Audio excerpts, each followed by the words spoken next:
আসসালামু আলাইকুম। আজকে ধারপাড়া সরকারি প্রাথমিক বিদ্যালয়ে ক্লাস 5 না কোন ক্লাসে? ক্লাস 5। ক্লাস 5 এর অর্থাৎ 1 থেকে নাকি নার্সারি থেকে আজকে 5 পর্যন্ত ক্লাস পার্টি চলতেছে।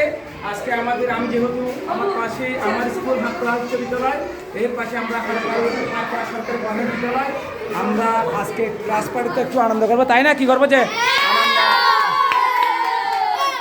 আমি এক একজনকে বলি কি জন্য আসছে একটু বলবা, সালাম দাও। আসসালামু আলাইকুম। তোমরা কি জন্য আসছে যে? Thank you. তোমরা কি জন্য আসছে যে? নাম বলো, তোমার নাম কি? কি জন্য আসছে আজকে? ক্লাস পার্টি না? সবাইকে ক্লাস পার্টি তো বলো না, ক্লাস পার্টিতে বলো, ক্লাস পার্টিতে আনন্দ করার জন্য আসছে না? নাম বলো, সালাম দাও। আচ্ছা, আজকে খুবই সুন্দর করে সাজিয়েছে ওরা। এখান থেকে আমাদের কবিগুরু রবীন্দ্রনাথ ঠাকুর দেখা যাচ্ছে, বীরশ্রেষ্ঠ আমাদের দেখা যাচ্ছে ক্লাসে বিপ্লবী কাজী নজরুল দেখা যাচ্ছে। এরা খুব সুন্দর করে সাজিয়েছে রুমটা, সবাই না? সবাই, হ্যাঁ হ্যাঁ সবাই। Thank you. আমি আসতেছি, আমি ইয়ে করবো।